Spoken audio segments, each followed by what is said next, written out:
Welcome friends, welcome to study focus for exams. कैसे हो भी आप सभी? उम्मीद करते हैं कि आप सभी अच्छे होंगे।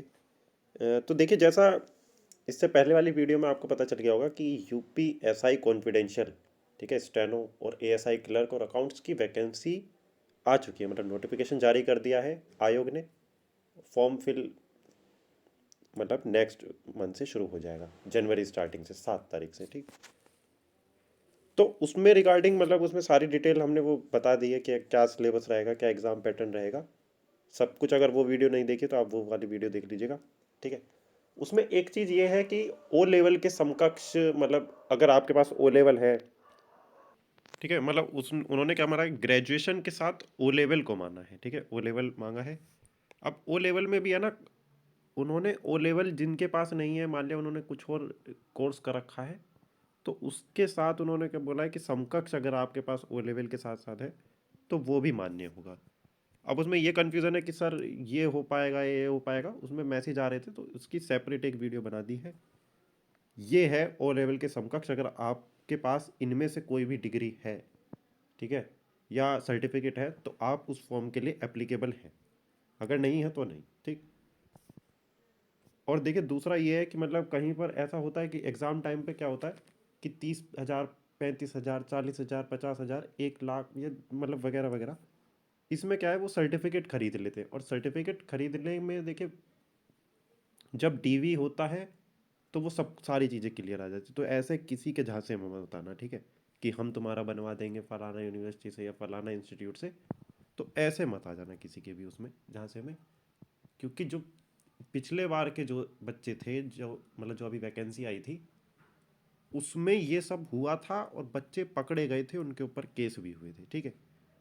तो जो बच्चे अगर आपके नज़र में हैं पिछले साल वाले, तो आप उनसे पूछिएगा, ठीक है।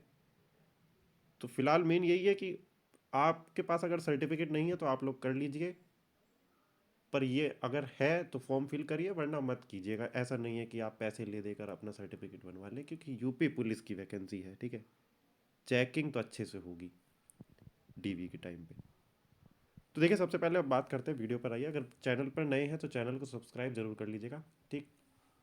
देखिए, एक तो यह है कि अगर आपके पास ओ लेवल है तो आप लोग उस फॉर्म को फिल कर सकते हैं। दूसरा, समकक्ष में अगर आपने बीएससी में कंप्यूटर साइंस, ठीक है, बीएससी कंप्यूटर साइंस होती है ना, है, तो मतलब बीएससी कंप्यूटर साइंस अगर आपने कर रखी है एक विषय के रूप में, तीनों वर्ष रहा हो, परंतु डिग्री बीएससी की मिली है, तो यह है ओ लेवल के समकक्ष अथवा ऊपर है। तो आप कहोगे हाँ, बिल्कुल है, ठीक है, साफ लिखा है BSc computer science O level से ऊपर है, ठीक। क्योंकि बीएससी कंप्यूटर साइंस में आप 3 साल वही पढ़ोगे ना, कंप्यूटर के वगैरह में तो वो चीज़ें हैं। तो किसी ने अगर बीएससी कंप्यूटर साइंस कर रखा है तो वो भर सकता है इस फॉर्म को, ठीक। अब देखिए, दूसरा इन्होंने लिखा बीएससी कंप्यूटर साइंस में एक विषय के रूप में अंतिम वर्ष में रहा है तथा डिग्री बीएससी की मिली है। मतलब जैसे एक साल आपने कंप्यूटर पढ़ा और दूसरे साल और आपको डिग्री मिल गई बीएससी की, तो ये भी क्या है, समकक्ष माना जाएगा, क्योंकि ओ लेवल का जो एक कोर्स होता है वो भी 1 वर्ष का होता है और आपने 1 साल तो कंप्यूटर पढ़ी है, ठीक। तो ये भी आपका माननीय होगा। देखिए, वीडियो पूरी देखना, फिर आप बाद में कमेंट में पूछते हो कि सर क्या ये एप्लीकेबल होगा, क्या हम फॉर्म फिल कर सकते हैं, नहीं कर सकते, ठीक है। अब देखिए, अगला है कि बीएससी कंप्यूटर एप्लीकेशन, वो था कंप्यूटर साइंस, ये है कंप्यूटर एप्लीकेशन। जैसे बीसीए होता है ना, ऐसे ही बीएससी भी होता है। तो ये तीनों वर्ष, 3 वर्ष का रहता है। तो ये भी क्या है, ओ लेवल से ऊपर माना गया है। सेम ऐसे ही है जैसे बीएससी में कंप्यूटर एप्लीकेशन आपने एक विषय के रूप में अंतिम वर्ष में पढ़ा है ना, 1 साल आपने कंप्यूटर पढ़ा है और आपको डिग्री किसकी मिली है, बीएससी कंप्यूटर एप्लीकेशन की। तो ये भी क्या है, मान्य माना जाएगा, ऐसा कुछ नहीं है, आप लोग फॉर्म फिल कर सकते हैं, ठीक। अगला है फिफ्थ। देखिए, इन फिफ्थ में क्या है, बीबीए ओ लेवल के समकक्ष है। देखिए, बीबीए जो है वो बैचलर ऑफ बिजनेस एडमिनिस्ट्रेशन है, जो ओ लेवल के समकक्ष नहीं है, ठीक है। अब अगर किसी ने बीएससी आईटी से कर रखी है, जैसे इंफॉर्मेशन टेक्नोलॉजी, उसमें कंप्यूटर के बारे में ही आप लोग पढ़ते हो, तो वो ओ लेवल से ऊपर है, ठीक है। बीबीए वाले फॉर्म फिल नहीं कर सकते। हाँ, आप लोग अकाउंट्स की फॉर्म फिल कर सकते हो, पर उसमें भी आपके पास होना चाहिए ओ लेवल अलग से। अब देखिए अगला है कि नीलीट से आपने सीसीए या ओ लेवल, मतलब नीलीट से अगर किसी ने सीसीए कर रखा है, certificate course in computer application, तो वो भी एप्लीकेबल नहीं है। क्यों नहीं है? क्योंकि सीसीए का जो कोर्स होता है वो 6 महीने का होता है, ठीक है, और इन्होंने क्या मांगा है, 1 साल तो एटलीस्ट आपने पढ़ा हो, ठीक। अब एक होता है क्या, आईटीआई से 52 सप्ताह का जो कोपा होता है, ठीक है, कोपा कंप्यूटर ऑपरेटर और प्रोग्रामिंग असिस्टेंट, तो अब ये देखिए 52 सप्ताह का हो गया, लगभग 1 साल के आसपास का हो गया है ना, 1 साल ही हो गया आप ऐसा माने। तो आईटीआई से अगर किसी ने ये वाला कोर्स कर रखा है, कोपा या फिर कंप्यूटर ऑपरेटर प्रोग्रामिंग असिस्टेंस, तो ये आप लोग फॉर्म फिल कर सकते हो, ओ लेवल के समकक्ष माना जाएगा, ठीक। ठीक है, अब देखिए 9th वाला है कि अगर किसी ने एमएससी कर रखी है साइबर लॉ और सिक्योरिटी से, ठीक है, फ्रॉम ट्रिपल आईटी, तो ये भी मतलब ये उच्च डिग्री है, तो ये भी क्या है, ओ लेवल से ऊपर है, तो आप लोग भी इस फॉर्म को फिल कर सकते हैं। 10वां क्या इन्होंने बोल रखा है, क्या O level equivalent courses from UP electronics, ठीक है, तो ये कह रहा है किसी ने यूपी इलेक्ट्रॉनिक्स से अगर ओ लेवल इक्विवेलेंट कोर्स कर रखा है तो क्या समकक्ष होगा। तो इन्होंने बोला है कि अगर वो कोर्स 1 साल से ज़्यादा है या 1 साल तक का है तो वो भी फॉर्म फिल कर सकते हैं। फिर इन्होंने एक डाउट जो आ रहा है कि अगर किसी ने बीसीए का रखा है, मतलब किसी प्राइवेट इंस्टीट्यूट से, या फिर बीएससी का रखा है, हालांकि मतलब बीसीए का रखा है, तो क्या वो मान्य होगा या नहीं होगा। तो देखिए उन्होंने साफ बोला है कि यदि यह प्रमाण पत्र मतलब किसी मान्यता प्राप्त बोर्ड से हो, university, UGC, AICTE, IGNOU, NIELIT या डोएक द्वारा निर्गत है, और कोर्स की अवधि 1 साल से ज़्यादा होनी चाहिए, जैसे किसी ने बीसीए कर रखा है कंप्यूटर एप्लीकेशन प्राइवेट इंस्टीट्यूट से, ठीक है, तो वो फॉर्म को फिल कर सकता है, ठीक। अगला है क्या किसी प्राइवेट संस्थान से, अब देखिए इसमें ज़्यादा ड्रामा रहता है, ठीक। तो इन्होंने बोला है कि किसी ने डोएप, ADC, ADCA, ADCP, DCA, DCFA, DIP, D है ना, ये सारे कोर्स दे रखे हैं। तो ये बोल रहे हैं कि इन्होंने साफ बोल रहा है कि अगर ये मान्यता प्राप्त किसी university, UGC, AICT, IGNOU, NIELIT, DOEACC है और 1 वर्ष से ज़्यादा की अवधि है, तो ये ओ लेवल के समकक्ष माना जा सकता है।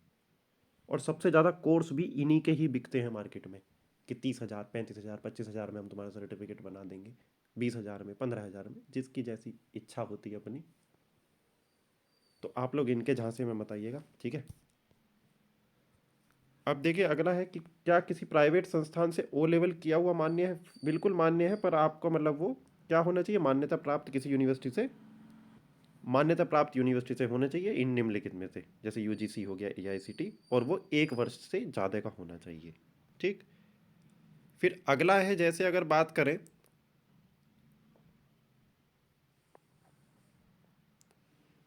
कि क्या किसी प्राइवेट संस्थान से पीजीडीसीए किया हुआ मान्य है, तो आप कहोगे कि हाँ ये भी मान्य होगा, बस वही है कि 1 साल से ज़्यादा का होना चाहिए, ठीक है। अब देखिए अगला है कि किसी प्राइवेट संस्थान से आपने 3 वर्ष diploma, diploma in computer engineering के समकक्ष है, तो ठीक है, तभी वो है कि मतलब मान्यता प्राप्त से वही होगा कि मान्यता प्राप्त से कर रखा है, 1 साल से ज़्यादा का होना चाहिए, ठीक है।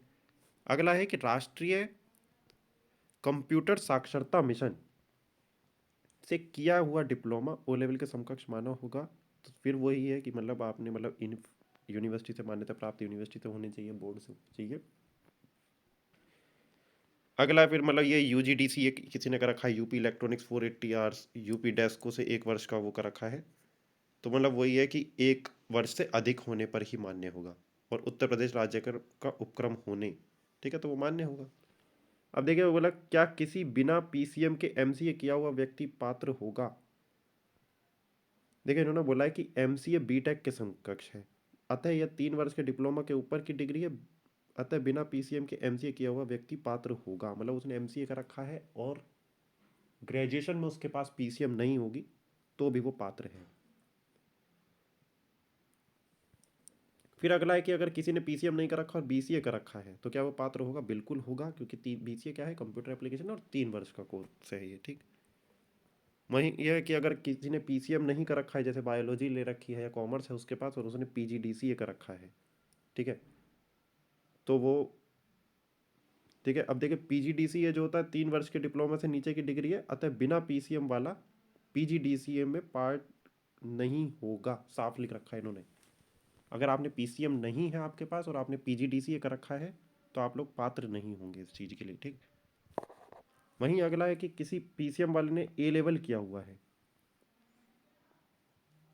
तो ए लेवल किया हुआ व्यक्ति पात्र होगा अगर उसने पीसीएम से नहीं किया हुआ, मतलब होगा कुल मिला के, आप ऐसे मान लीजिए।